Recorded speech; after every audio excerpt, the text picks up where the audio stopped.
आयुक्तालय कॉलेज शिक्षा राजस्थान के इनिशिएटिव ज्ञान सुधा सक्सेस साथी में आपका एक बार फिर से स्वागत है।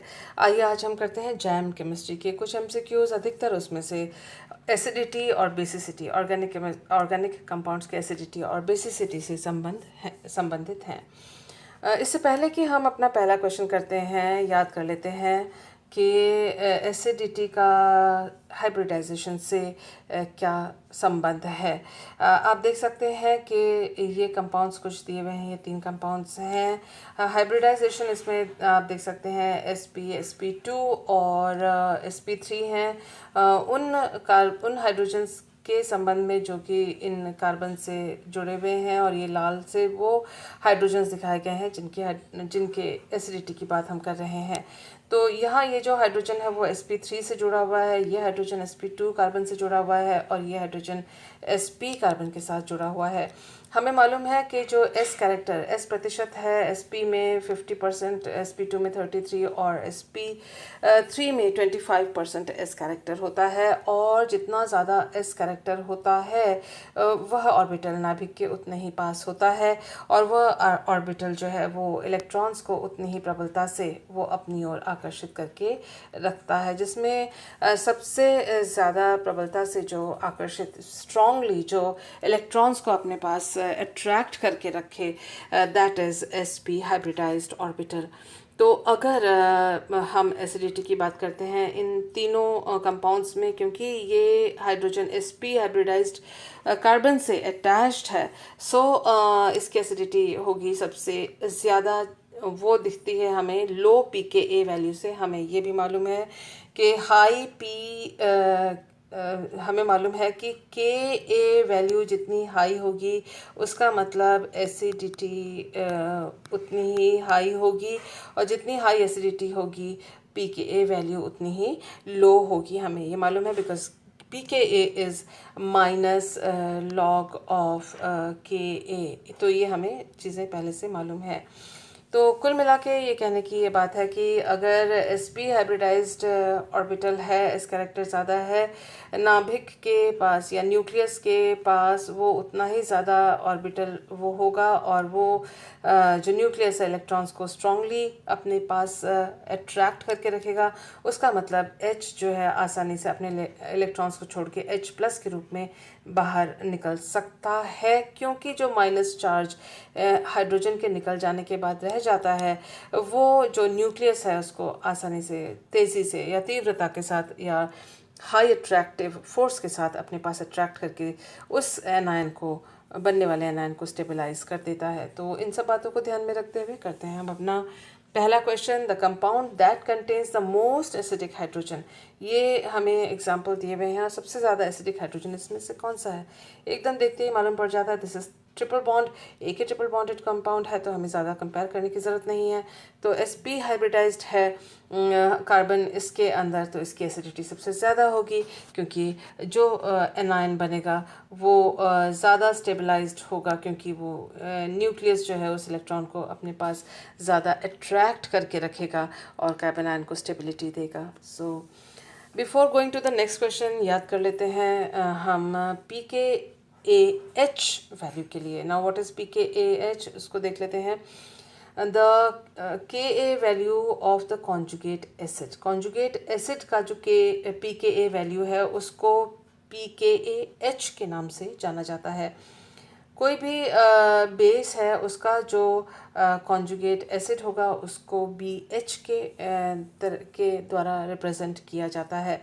हमें जो pKa-H और pKa को आपस में कंफ्यूज नहीं करना चाहिए। जैसे आप देख सकते हैं कि pKa ऑफ NH3 इज़ 38, जबकि pKa-H ऑफ NH3 इज़ 9.2। तो ये दोनों एक दूसरे से अलग हैं। अब यहाँ कुछ एग्जांपल्स दिए हुए हैं pKa-H के बारे में, और यहाँ एक चीज़ और हमें याद रखनी है। देखिए, using pKa-H we can see that NH3 is a stronger base than pyridine। तो pKa-H कितनी है NH3 की, वो है 9.2, और pyridine की कितनी है, pyridine की है 11 सॉरी पिरिडिन की है 5.2। तो पिरिडिन की 5.2 है, दोनों में से किसकी वैल्यू ज़्यादा है? वैल्यू ज़्यादा है इसकी, इसकी वैल्यू पी के ए एच की कम है। पी के ए और पी के ए एच में ये चीज़ है कि हम पी के ए की वैल्यू कम होती है तो एसिडिटी ज़्यादा होती है, लेकिन अगर यहाँ पर आप देख सकते हैं पी के ए एच की वैल्यू अगर ज़्यादा है तो बेसिसिटी ज़्यादा होती है। ये अपने को ध्यान में रखना है। एग्ज़ाम्पल हमें यहाँ पर हमें दिया हुआ है एमोनिया और पिरिडिन के दो वैल्यूज़ दिए हुए हैं। using pKAH value we can see that NH3 is a stronger base, तो इसका pKAH value is high, तो ये stronger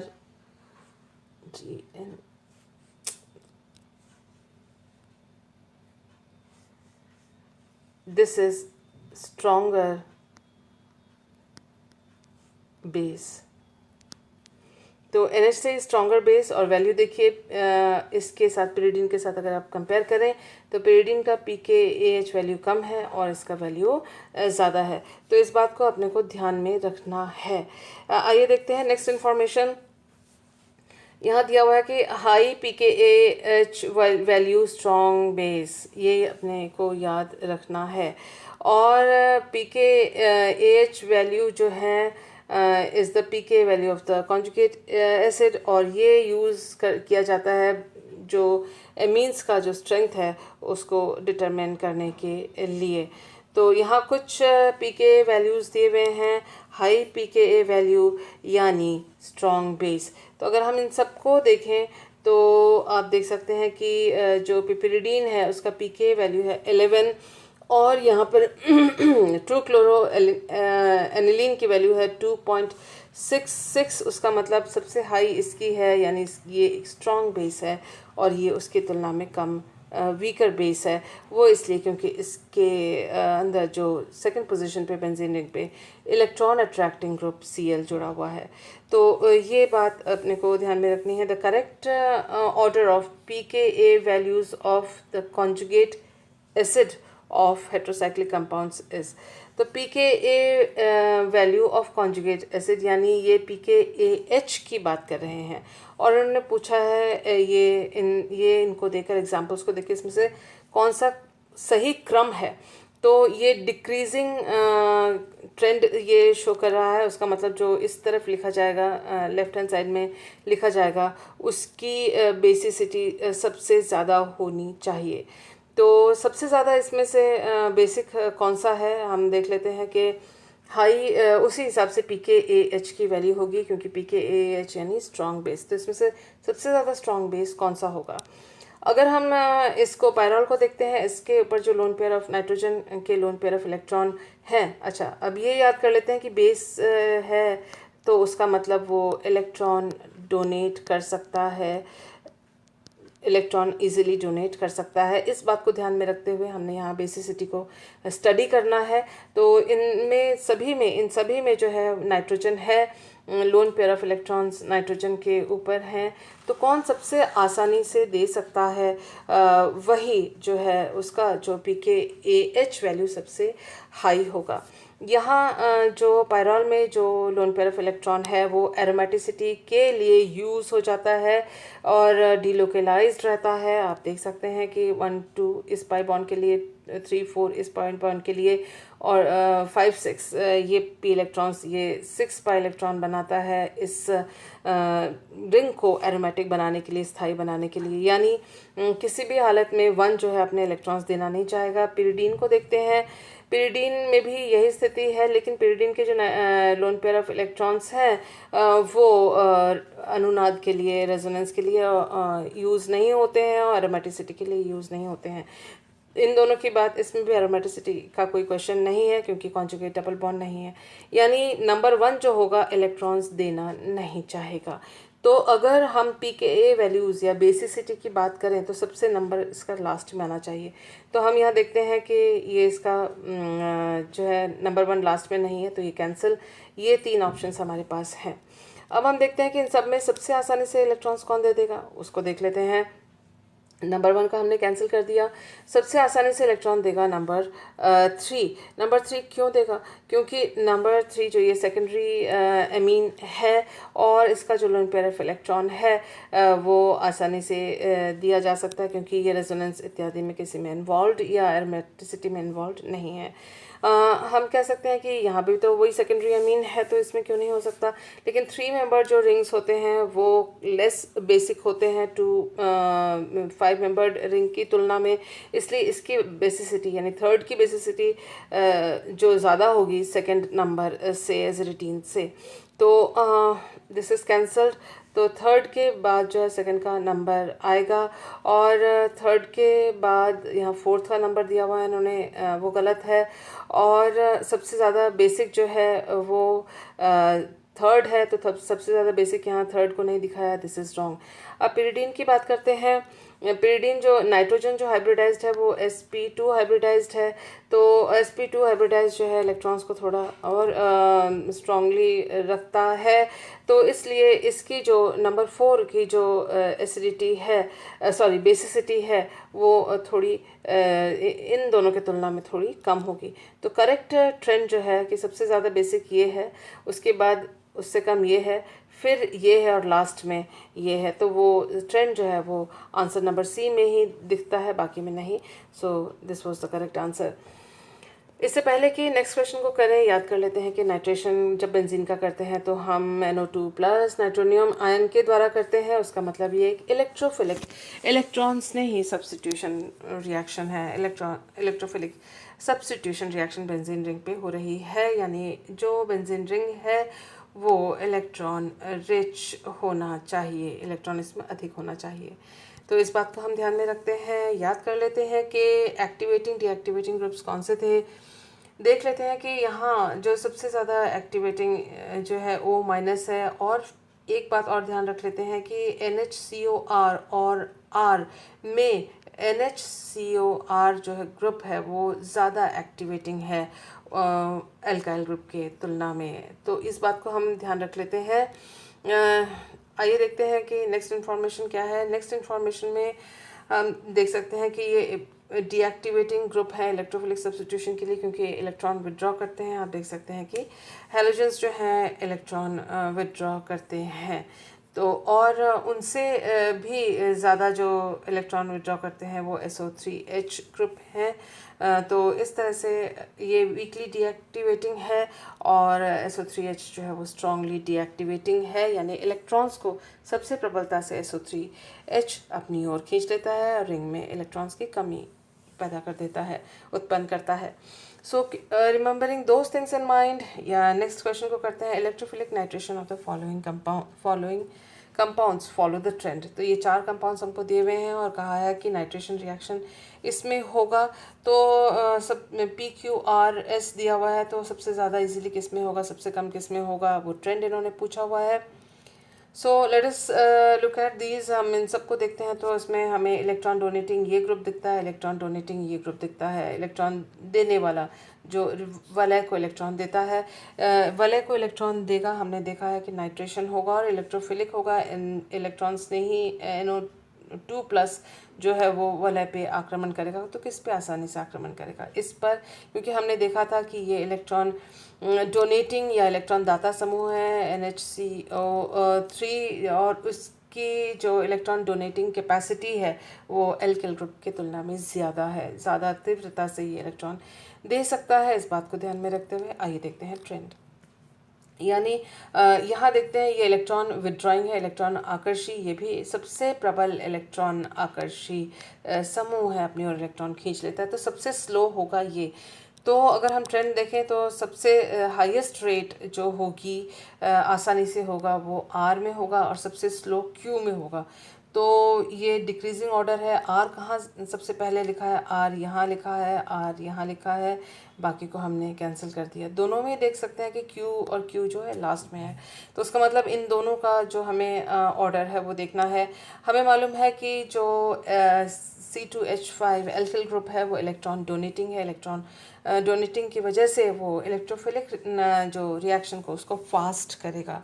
तो सबसे ज़्यादा तीव्रता से R में होगा क्योंकि ये इलेक्ट्रॉन डोनेटिंग ग्रुप है। उसके बाद आएगा नंबर S का, तो R के बाद S इसमें नंबर आया है, यहाँ R के बाद P दिया हुआ है जो कि रॉन्ग है। So our correct answer is option number B and it was quite easy.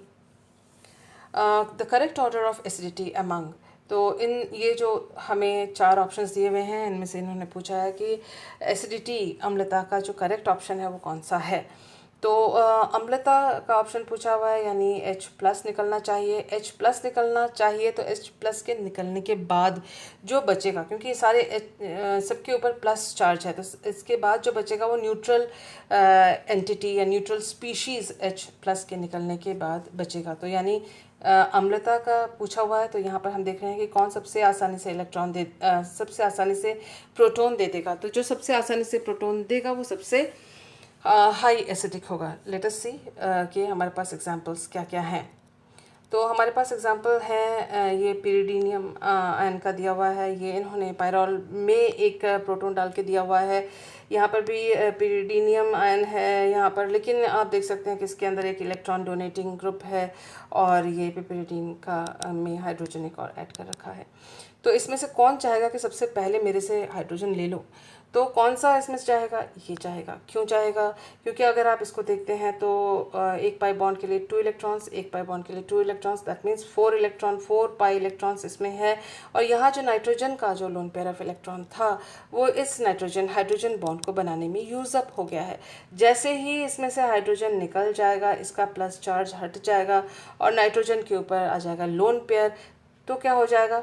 1 2 3 4 और इस लोन पेयर के 5 6, यानी जैसे ही हाइड्रोजन निकलेगा इसका सिस्टम जो है 6 पाई इलेक्ट्रॉन का बन जाएगा जो कि एरोमेटिक होगा। साथ ही हम देखते हैं कि इसमें कॉन्जुगेटेड द्विबंध हैं, तो जैसे ही H+ निकलेगा तो फिर रेजोनेंस भी हो सकेगा, एरोमेटिसिटी की वापस आ जाएगी। तो एसिडिटी सबसे तीव्रता से हाइड्रोजन देने की जो क्षमता होगी, फास्ट जो इसमें देगा, और उसको एरोमेटिक आयन एरोमेटिक सिस्टम यानी हाइड्रोजन के जाने के बाद जो सिस्टम मिलता है वो ज़्यादा स्टेबल होना चाहिए, तभी हाइड्रोजन आसानी से निकलेगा और तभी एसिडिटी ज़्यादा होगी। तो सबसे किसी भी हालत में नंबर 2 को सबसे की एसिडिटी सबसे ज़्यादा होनी चाहिए। तो हम ये ऑप्शंस देखते हैं, इनमें सिर्फ एक जो ऑप्शन बी है उसमें ही दिया हुआ है 2 जो है सबकी उसकी एसिडिटी सबसे ज़्यादा है। So the answer is option B. अगर आप देखना चाहें, क्योंकि हम प्रिपेयर कर रहे हैं एग्जामिनेशन के लिए, 2 का जो ऑर्डर है वो देखें। 2 के बाद जो एसिडिटी है वो 1 की है। देखिए ये भी अपना हाइड्रोजन देना चाहेगा, क्योंकि उसके बाद जो है नाइट्रोजन, क्योंकि sp2 हाइब्रिडाइज्ड है, वो अपना उसका जो सिस्टम है वो स्टेबलाइज हो जाएगा। हालांकि जो पाई इलेक्ट्रॉन्स हैं वो रेजोनेंस में यूज़ नहीं होंगे, लेकिन फिर भी नाइट्रोजन के ऊपर प्लस चार्ज वो सहन इसलिए नहीं कर ज़्यादा कम सहन कर पाएगा, इसलिए छोड़ना चाहेगा, क्योंकि ये sp2 हाइब्रिडाइज्ड नाइट्रोजन है। ठीक इसी तरह से तो इसका नंबर आएगा नंबर 2। उसके बाद है नंबर 3। नंबर 3 है, इसमें देखिए जो पिरिडीन के न्यूक्लियस में एक इलेक्ट्रॉन डोनेटिंग ग्रुप डला हुआ है। तो यहाँ ये जो नाइट्रोजन sp2 हाइब्रिडाइज्ड है इलेक्ट्रॉन्स को जो है अपनी ओर खींचना चाहता है, लेकिन इसकी इलेक्ट्रॉन की कमी यहाँ पर H आने से इसमें H+ हो गया है, लेकिन कमी को Me जो है अपने इलेक्ट्रॉन दाता जो प्रॉपर्टी इलेक्ट्रॉन डोनेटिंग प्रॉपर्टी से थोड़ा सा नेगेट या नेगोशिएट कर रहा है, इसलिए उतनी जल्दी इसको नहीं होगी कि वो हाइड्रोजन निकल के चला जाए इसमें से। तो इसका नंबर इसके बाद आएगा। और लास्ट है ये, इसमें ऐसा sp2 हाइब्रिडाइज्ड भी नहीं है, एरोमेटिसिटी का भी कुछ ऐसा नहीं है, तो ऑर्डिनरी अमोनियम आयन है जो कि इन सभी में सबसे ज़्यादा स्टेबल है, सबसे ज़्यादा इन सभी में स्टेबल है। तो इसको हाइड्रोजन H+ के रूप में देने की ज़्यादा जल्दी नहीं है, जिसका अर्थ यह है कि इसकी एसिडिटी सबसे इन सभी में कम है। तो इस तरह से हमने इसके जो ऑर्डर है उसको हमने समझ लिया। आइए देखते हैं next question. The increasing order of acidity of the hydrogen marked in bold italics among the following is.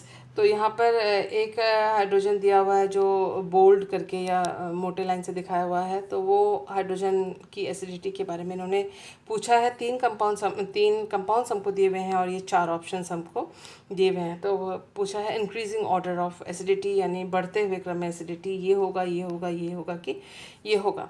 तो जैसा कि हमें मालूम है कि हाइड्रोजन का जाना, उसके बाद हाइड्रोजन के निकलने के बाद जो कॉन्जुगेट बेस उसका बनता है या जो आयन उसका बनता है वो स्टेबलाइज्ड होना चाहिए।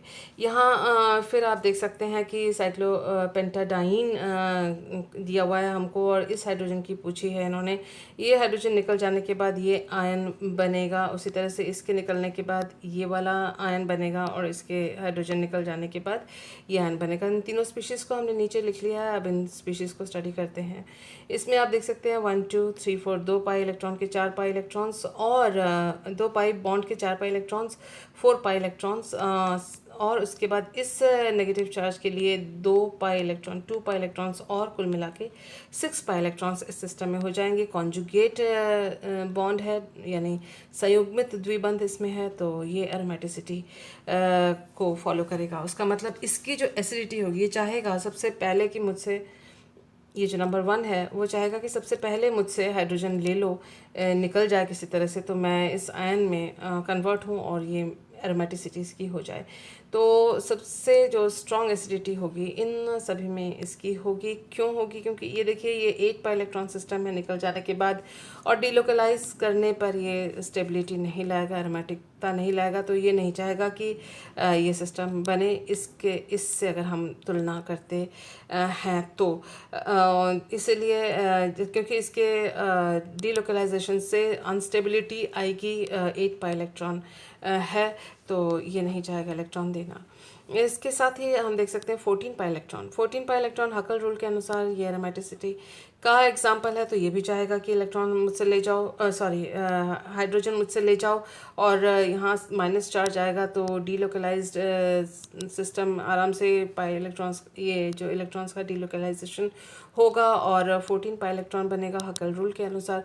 तो मुझसे ऐसे के रूप में प्रोटॉन जो है वो निकाल लो, ये भी चाहेगा प्रोटॉन निकाल लो, ये नहीं चाहेगा प्रोटॉन निकाल लो।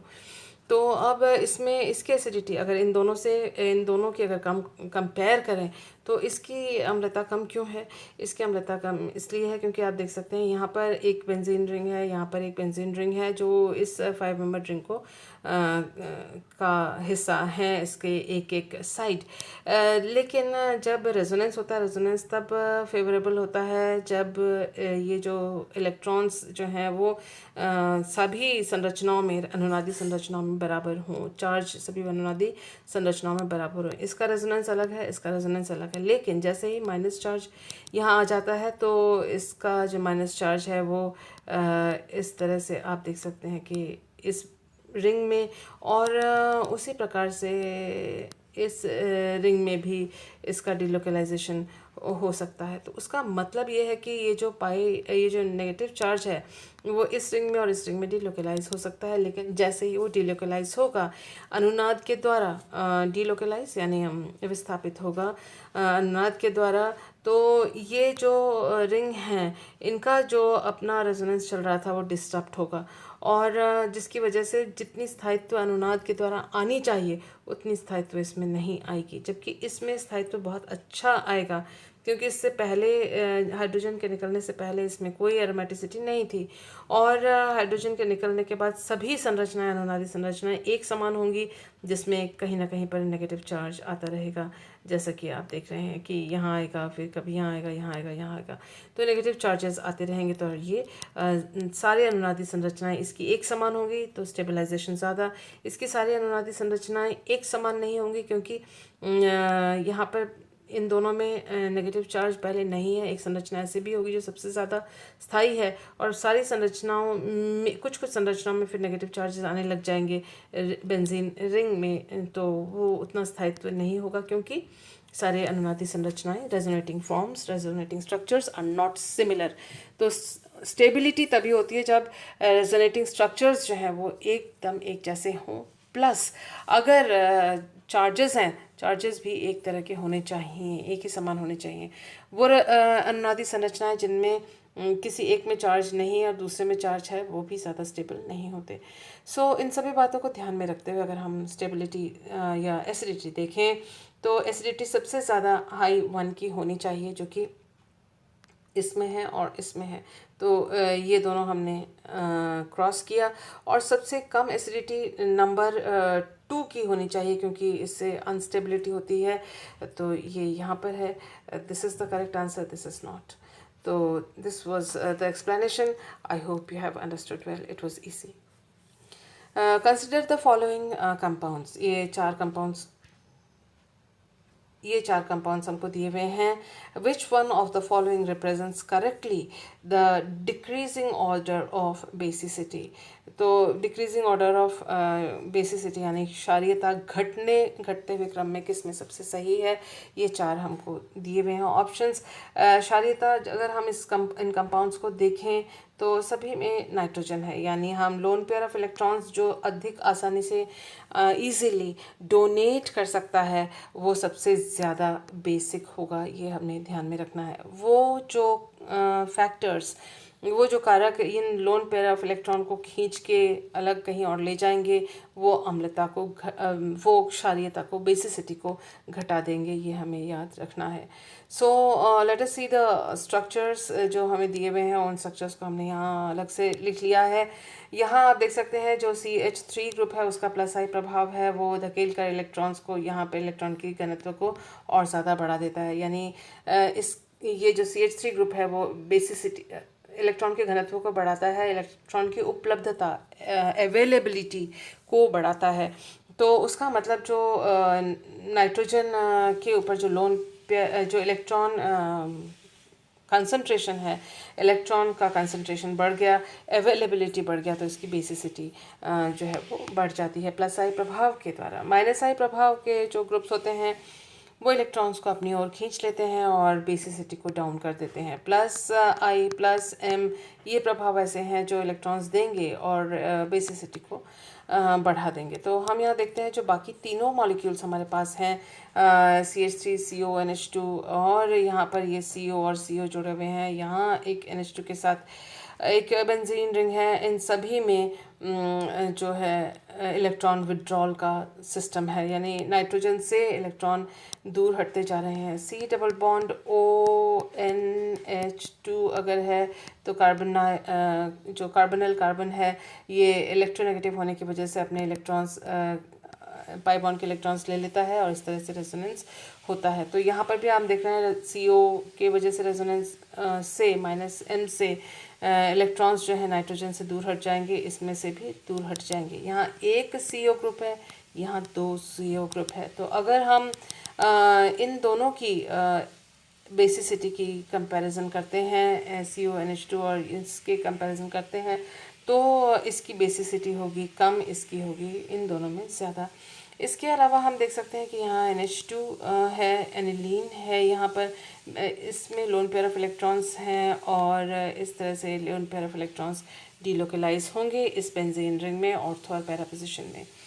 लेकिन यहाँ पर एक चीज़ ध्यान में रखनी है कि बेंजीन रिंग में अगर अनुनाद होता है, आपस में इलेक्ट्रॉन्स डीलोकलाइज होते हैं, तो उसमें चार्ज नहीं आता। लेकिन जैसे ही हम इसके इलेक्ट्रॉन्स को डीलोकलाइज करते हैं तो हम देखेंगे माइनस चार्जेस जो हैं ऑर्थो और पैरा पोजिशन पे आ जाएंगे। तो उसका मतलब ये है कि जब भी इस तरह का कोई अनुनाद होता है वो उतनी स्टेबिलिटी नहीं देता जितना कि एक ऐसे कंपाउंड का रेजोनेंस हो जिसमें जो सभी एटम्स पे चार्ज एक बराबर हों, तो उसकी स्टेबिलिटी ज़्यादा होती है। तो उसमें इलेक्ट्रॉन्स का जो रेजोनेंस हो रहा है उससे ज़्यादा स्टेबिलिटी रेजोनेंस के द्वारा नहीं आएगी। उसका मतलब NH2 जो है इलेक्ट्रॉन थोड़ा दे सकने की कंडीशन में होगा। अब हम देखते हैं हमारे पास ऑप्शंस क्या हैं। तो इन सभी को अगर हम देखें तो एक यही ग्रुप ऐसा है CH3 वाला जो कि इलेक्ट्रॉन दे रहा है और बेसिसिटी को बढ़ा रहा है। कौन सा नंबर है इसका? इसका नंबर है नंबर 3। सो नंबर 3 का जो बेसिसिटी है सबसे ज़्यादा होना चाहिए। तो ये जो ऑप्शन है नंबर 2 सबसे ज़्यादा लिखा हुआ है ये, जबकि इसमें 2 इलेक्ट्रॉन आकर्षित ग्रुप हैं और इलेक्ट्रॉन्स को खींच रहे हैं, तो उसका मतलब ये गलत है। ठीक उसी तरह से यहाँ पर भी नंबर 2 को दिया हुआ है जो कि गलत है। तो इन दोनों में से कोई एक आंसर है, क्योंकि यह नंबर 3 की बेसिसिटी सबसे ज़्यादा है। अब हम देख सकते हैं नंबर 3 के बाद इन्होंने कौन सा दिया हुआ है, यहाँ नंबर 1 और number 4। What is number 1? Number 1 ये है, और नंबर 4 कौन सा है? नंबर 4 ये गलत, ये गलत। नंबर 4 कौन सा है? नंबर 4 ये है। और नंबर 1 कौन सा है? नंबर 1 ये है।